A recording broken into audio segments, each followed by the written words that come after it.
$200 million for energy and the same amount for budget support.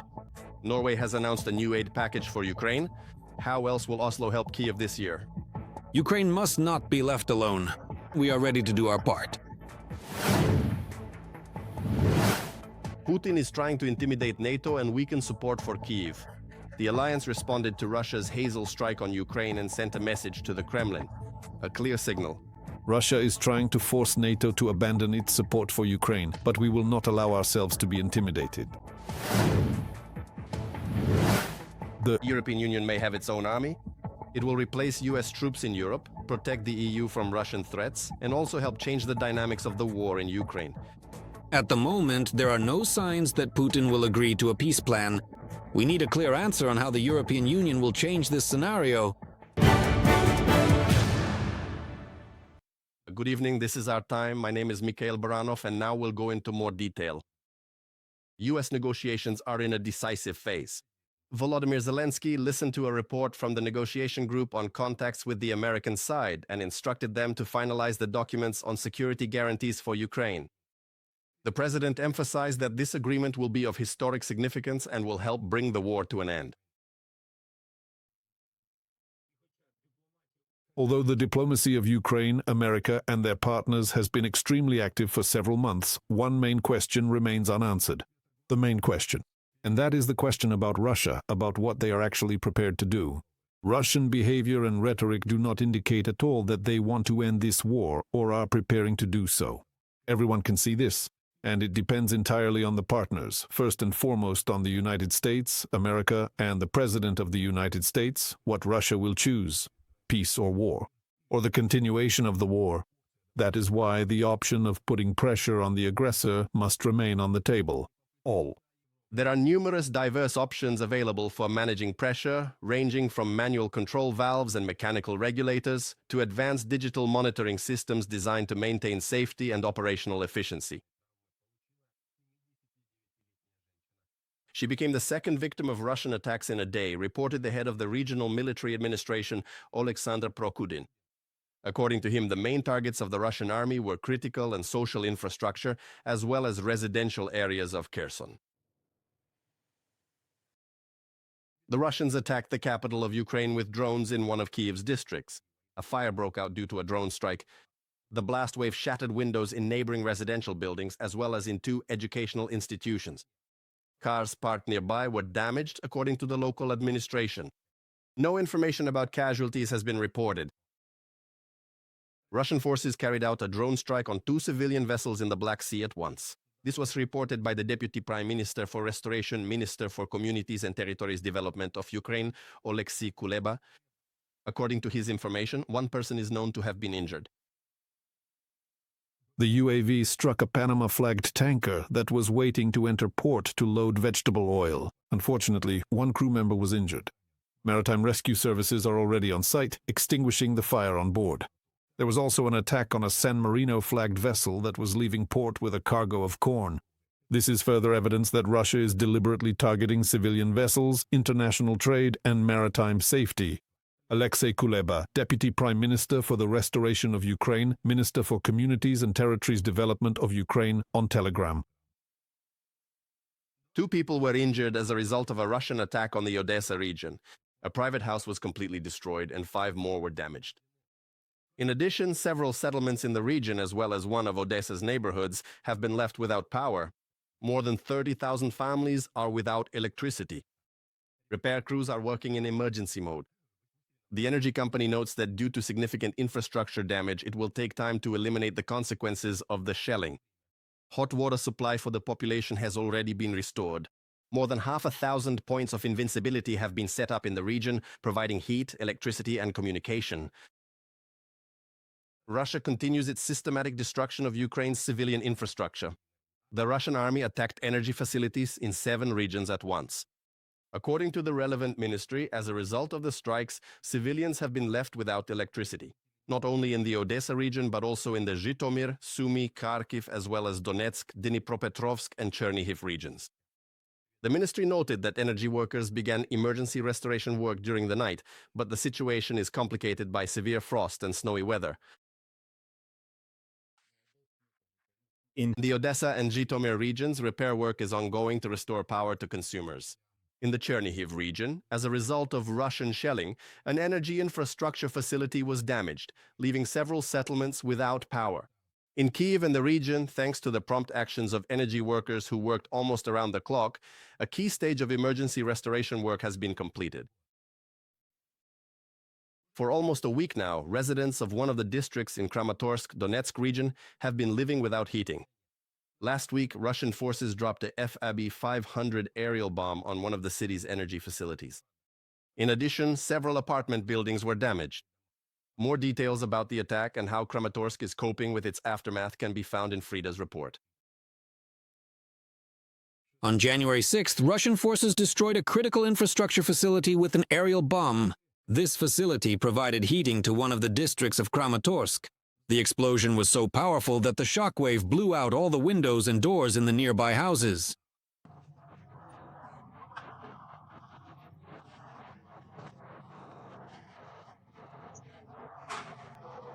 Then in July, sometime in 2022 when I left, there was also a terrible strike. All the windows here were blown out, but nothing like this, with the frames and all flying out. Nothing like that had happened before. Svetlana's building suffered a bit less damage than those that were closer to the epicenter of the strike, and yet the windows in her apartment were blown out of the walls. The woman somehow managed to cover up the gaps, and since she has autonomous heating at home and the temperature is higher than in other apartments, she invites her neighbors over to warm up. Neighbor, I invite them, I say, come sleep here. Even though it's cold, you can somehow manage to survive. Today I checked, of course, I'm saving on gas. I checked, it's 16 degrees. I thought, oh, and yesterday it was 22. With each passing day, well, the building is cooling down, so every day it gets colder and colder. All the city's utility services continue to work on site. They're trying to seal up the broken windows and doors as quickly as possible. Come in here. We looked at the kitchen. They boarded it up for us. A group of professional workers from a local company did it. They used portable gas burners. Yeah, 2 burners running on low gas and a small portable electric space heater. We close the kitchen door from the hallway and warm up in here. The temperature, let me tell you on the thermometer if someone is here. The current temperature is 25 degrees Celsius. And even though the temperature in the kitchen is quite comfortable, in the other part of the apartment you have to dress warmer and sleep under several blankets. Here, too, we've carefully sealed it up using thick plastic sheets. And on the other side, we've securely boarded the entire area up with OSB panels. Here are also 2 thick, heavy blankets provided by humanitarian aid. They are very warm. Here they are, these 2 blankets. In addition, there is a warm sleeping bag and 2 more blankets kept right here for extra protection.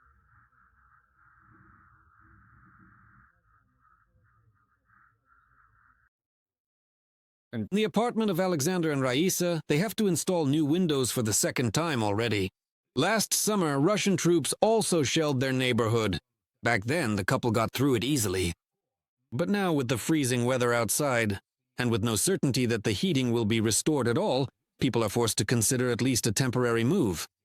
Currently, we have our granddaughter's small apartment in Novi Svet. However, she recently left for Kryvyi Rih because she has 3 very small children to care for. So we'll go there then. According to the information we have, the local authorities are already working on restoring the heating supply. But until centralized heating is restored in the apartments, residents are being asked to drain the water from their household plumbing fixtures. This is necessary to prevent further damage to the equipment. Dmytro Hlushko from Donetsk region, reporting especially for Freedom TV channel.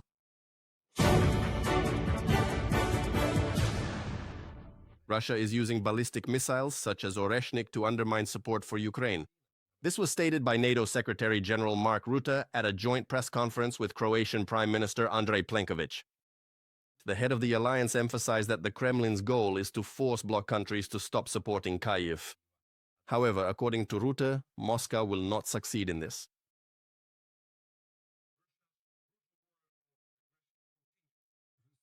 Russia is persistently maintaining its forceful and highly aggressive military campaign, a conflict that continues to escalate with significant intensity across the region. This ongoing war, defined by its unyielding nature and strategic pressure, shows no signs of slowing down as offensive operations continue. The situation highlights a sustained aggression that impacts global stability and the lives of many as the nation remains committed to this violent struggle for territorial control and political influence.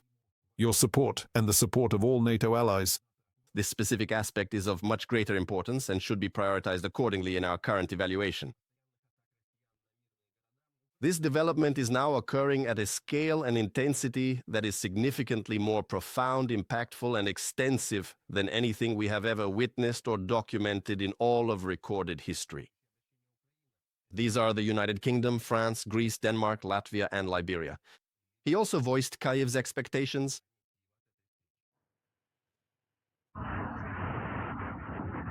As we conclude our formal discussions and move forward from this meeting, we should take a moment to reflect on the key points addressed today, ensuring that every insight gained is carefully considered as we prepare for the next steps in our collaborative process and future organizational goals. Norway will help Ukraine restore its energy sector after Russian strikes and is also interested in defense cooperation. Oslo wants to use Ukrainian interceptors in NASAM's air defense systems and is also ready to ramp up joint missile production with Kyiv. This was agreed upon by the foreign ministers of Ukraine and Norway. They also discussed peace initiatives and reliable security guarantees. More details about the visit of the Norwegian foreign minister to Pokrovsk and about the comprehensive and newly structured humanitarian and military aid package, which is specifically designed to bolster the ongoing defense and recovery efforts within Ukraine, is officially scheduled to be provided and overseen by Andriy Dmitrenko, who is acting in his professional capacity to ensure that these vital resources are distributed effectively across the region to support those in greatest need during this critical period of international cooperation and strategic assistance. Together with Ukraine's foreign minister, Andriy Sybiga, they also discussed joint defense initiatives and post-war security guarantees. We firmly support the idea that as soon as a ceasefire is reached, solid security guarantees must be provided. We do not want a simple ceasefire, we want a lasting peace. Ukraine must not be left alone. We are ready to contribute. Right now, we are working intensively on supplying additional ammunition and missiles, which is an urgent necessity, as well as on developing partnerships with very talented Ukrainian weapons manufacturers. Integrating interceptors into the NASAM system will reduce costs. The missiles currently in use are expensive and in short supply, so we need new types of such munitions. In just the past 2 years, Norway has provided Ukraine with nearly $17 billion in aid. This was reported by the head of the Ukrainian Ministry of Foreign Affairs, Andriy Sybiga. This year alone, Oslo allocated $8.3 billion in support. The diplomat also noted Norway's leadership in the Pearl Initiative. The government has decided to allocate $850 million to a program for purchasing American weapons for Ukraine. They are also working on joint developments in the defense sector. We plan to increase investment potential and mutually beneficial partnership, especially in the fields of defense and technology. Ukraine and Norway already have a number of joint defense projects, and today, leading Ukrainian defense companies participated in our negotiations. We see the potential for mutually beneficial cooperation for both Norwegian and Ukrainian companies. This collaboration undoubtedly makes us stronger, more independent, and holds tremendous promise. We paid special attention to the prospects of strengthening Ukraine's air defense as part of the European Air Shield, both on a bilateral basis and with the involvement of other partners. The foreign ministers also discussed increasing pressure on the aggressor country, Andriy Sybiga stated. The Norwegian Minister of Foreign Affairs noted that at the recent peace talks regarding security guarantees for Ukraine, European and American partners of Kyiv demonstrated unity and continue to work together on detailing the mechanisms for post-war security in Europe.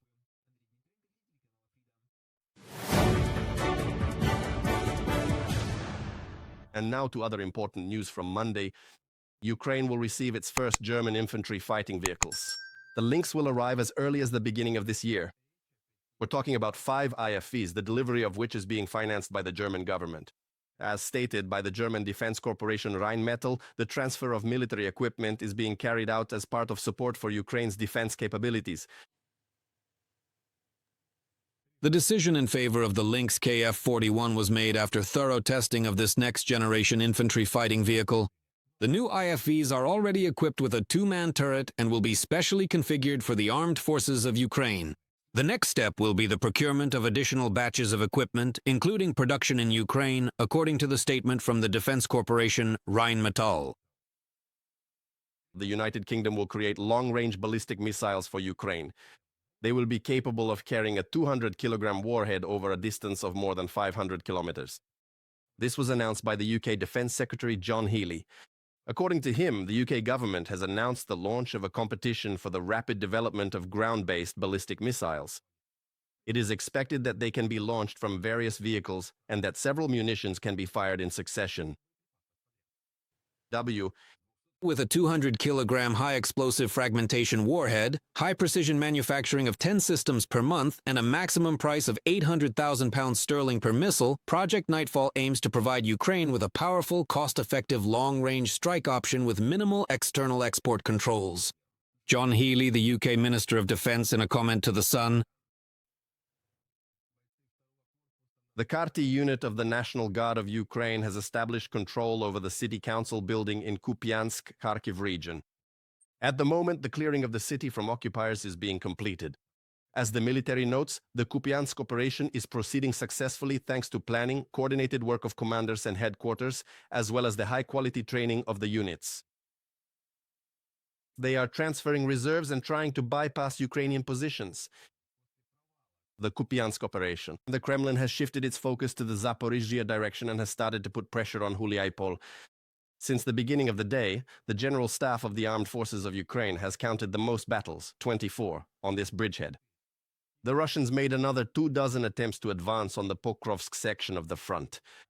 We will tell you more about the situation in the combat zone in our next report. the Russians are trying to amass forces and launch an offensive in Pokrovsk, Donetsk region. As Ukrainian paratroopers note, the occupiers are trying to infiltrate the northern part of the city above the railway with small assault groups. However, the defense forces are thwarting the plans of the Russian commanders. The enemy is also attempting to conduct active operations in the industrial zone on the northwestern outskirts of the city. The goal of the Russian army is to amass forces for further advancement toward Hryshyn. However, the defense forces are acting proactively using strike drones and artillery. They do not allow the enemy to concentrate forces and resources or to launch offensive actions. From a statement by the 7th Air Assault Corps on Telegram. The Russians continue to amass forces on the approaches to Myrnorad, reports the East Military Grouping. In addition, the enemy has intensified attempts to penetrate into the central part of the city. On our side, there are also attempts to improve the logistics of Myrnorad. Perhaps the situation is more complicated today. At least that's how it appears, because the Russians are also actively attacking here.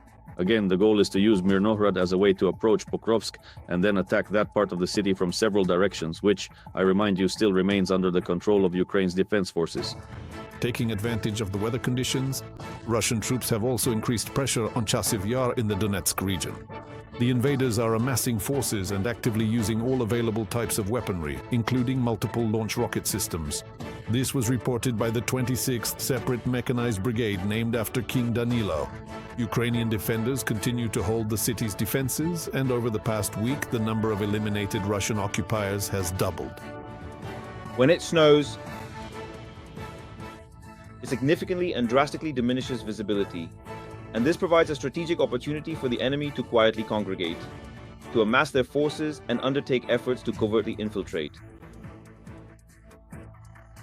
In freezing temperatures and clear weather, drones can operate actively. But when it snows, during snowfalls and in poor visibility, it becomes much harder for drones to operate. In the Kupiansk direction, the defense forces have seized the tactical initiative from the Russian army, says Yuri Fedorenko, commander of the 429th Separate Achilles Unmanned Systems Regiment. He notes that at times when unmanned systems lose effectiveness due to weather, they still manage to stop enemy equipment. Thanks to the good preparation of the engineering troops, so that it's clear, these are the deadlines that dictator Putin set for his generals, and the generals in turn for the troops. They were supposed to capture the left bank bridgehead by October 1st, 2024. Now we're already in 2026, and as you can see, the enemy has not accomplished this task. This is a major success for the defense forces. It's hard for us because the enemy targets the crossings. They can drop up to 60 guided aerial bombs per day in the area of the crossings, aiming to destroy them. Since the beginning of the day, the General Staff of the Armed Forces of Ukraine has counted 78 battles along the entire front line. The Russian army tried to advance in 8 directions. The enemy was most active on the Huliapol section of the front, launching 24 assaults. The defense forces repelled 13 attacks by the occupying troops in the Kostiantynivka direction. There were another 7 unsuccessful attempts to push Ukrainian troops from their positions recorded at the Oleksandrivka bridgehead. Russia has lost 1,220,000 soldiers since the start of the full-scale invasion of Ukraine. These are the estimates of the General Staff of the Armed Forces of Ukraine. 1,060 Russian occupiers were eliminated in the past 24 hours. Russian equipment losses have also increased. In the course of just one single day, the defense forces successfully destroyed 7 armored combat vehicles, more than 24 individual artillery pieces, a sophisticated air defense system, and exactly 353 unmanned aerial drones. Additionally, the Russian army lost nearly 100 various transport vehicles. Of various types of automotive equipment and professional-grade mechanical tools used for vehicle maintenance and repair services. He noted that such armed forces could, in the future, replace American troops in Europe. In addition, Kubilius proposed creating a European Security Council. According to him, the council would include the leading states of the European Union, and such a body would significantly speed up decision-making on defense and efforts to change the dynamics of the war in Ukraine. I believe that it is extremely important to make this idea a reality now. And the first and most important task of such a council should be the issue of Ukraine. After all, without a change in strategy, the situation at the front could worsen.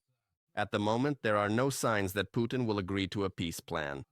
We need a clear answer as to how the European Union will change this scenario, and that is precisely why we need a European Security Council right now. EU countries continue to strengthen the protection of their airspace. Sweden will allocate more than $1.5 billion to develop its air defense. The funds will be used to strengthen the protection of the population and civilian infrastructure throughout the country. Stockholm decided on such measures after the start of the full-scale invasion of Ukraine by the Russian Federation and due to the growing threat to Europe. Estonia has announced a ban on entry for individuals who participated in the war against Ukraine on the side of the Russian Federation. There are 261 people on the list. As Foreign Minister Margus Tsakna emphasized, this is only the beginning. According to him, Tallinn will continue to work to ensure that the doors remain closed to former Russian combatants. The diplomat also called on other countries to do the same. Europe is entering a new phase of confrontation with Russia. Western intelligence agencies are recording a sharp increase in covert operations by Moscow aimed at destabilizing European Union countries. And it's not just about cyber attacks and disinformation. We're talking about a comprehensive hybrid campaign, from sabotage and arson of critical infrastructure facilities to the use of radical groups and the creation of artificial energy and migration crises. How is the European Union preparing to respond to this new level of threats? Find out in our next report. The Kremlin is deliberately supporting so-called export houses and spreading instability beyond its own borders, said MI6 chief Blaise Metreveli. In her view, Putin is deliberately destroying the established unwritten rules of conflict, ushering in an era of uncertainty. When it comes to Russian aggression and attempts to sow discord among Western allies, we need to broaden our understanding of just how far the Kremlin is willing to go in all areas of life to cause destruction and chaos, according to a publication in The Independent. In 2025, Brussels has already taken tough measures. It expanded the sanctions regime against Russia, introduced the possibility of freezing assets linked to destabilization, and suspended the broadcasting of Russian media due to disinformation. Moscow responded by intensifying hybrid attacks on Europe.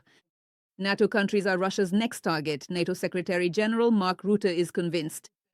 He called on European states to prepare more actively for defense, significantly increase investments in security, and support Ukraine in order to keep the Russian army out of their own homes. In January, the UK will begin production of Octopus interceptor drones, announced Defense Minister John Healey. And starting from February 2026, it will begin supplying these drones to Ukraine. We will start production this month of new, improved Octopus interceptors developed by Ukraine. The secret design, which was first transferred to the UK, has been improved by us, and we will use British technology for the mass production of these drones and their monthly delivery. Thousands of units will be sent to your country to help protect your nation and your citizens from such attacks in the future. The defense ministers of Ukraine and the United Kingdom have signed a roadmap for the development of a century-long partnership in the defense sector. Putin talks about peace, but he is ramping up and intensifying his attacks, and not only against Ukrainian soldiers, but also against the city's civilians. This is cruel and cynical. That is precisely why we must work hard to help Ukraine achieve peace. Our task is to help them continue the fight, right now, so that we can secure peace tomorrow. After all, in the end, a secure Ukraine is the path to greater security for the United Kingdom and Europe. London plans to allocate more than $260 million to train a contingent for deployment to Ukraine after a ceasefire and the signing of a peace agreement, John Healey reported. He discussed the details of deploying a foreign contingent in the country with President Volodymyr Zelensky. France also plans to send 6,000 of its own troops. According to Le Monde, the Chief of Staff of the French Armed Forces, Fabien Mondon, explained that these will not be deterrence or stabilization forces, but, I quote, a support resource for the Ukrainian army. Lithuanian Defense Minister Roberto Skauna stated that after peace is established, his country may delegate several hundred of its soldiers to Ukraine. In his opinion, this will send a clear message to Putin. Europe is firmly determined to defend itself against Russian aggression. From the point of view of any European country or any country supporting Ukraine, every action by the Russian Federation in Ukraine is, in a way, a message. It is a signal to the West that Russia, despite being involved in a very, very long, very traditional and extremely large-scale war against Ukraine, is still capable of a lot. In Finland, on January 10th, the decision to withdraw from the Ottawa Convention officially came into force. This convention prohibits the use, storage, and production of anti-personnel mines. Withdrawing from the treaty allows anti-personnel mines to be returned to the arsenal of defense tools. At the end of December 2025, Estonia, Latvia, and Lithuania had already withdrawn from the Ottawa Convention. Poland also began a similar procedure in 2025. Analysts believe that Europe perceives the current situation as a new level of hybrid warfare, where the front line now runs within the European Union itself. And they call 2026 the most potentially dangerous year of the past decade. Natalia Gus, Stingel Academy for Freedom TV channel.